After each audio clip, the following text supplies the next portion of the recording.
కర్ణాటకలోని ధార్వాడ్ జిల్లా బాడ్గావ్ అనే పెద్ద గ్రామంలో భగవంతుడి మీద మాత్రమే కవితలు రాసే కనకదాసు అనే భక్త కవి ఉండేవాడు.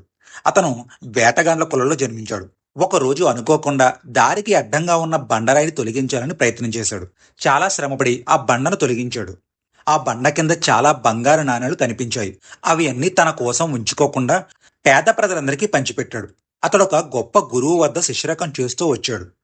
ఒకనాడు గురువు తన శిష్యులందరికీ కనకదాసుతో సహా పిలిచి తలొక అరటిపండునిచ్చి మిమ్మల్ని ఎవ్వరూ చూడకుండా తినండి అని ఆదేశించాడు.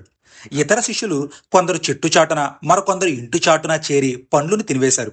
కనకదాసు మాత్రం తనకిచ్చిన అరటిపండును చూస్తూ ఎదురుగా ఉన్న గురువును చూస్తూ అక్కడే నించుండిపోయాడు. గురువు తిరిగి ధ్యానంలోకి వెళ్ళిపోయారు.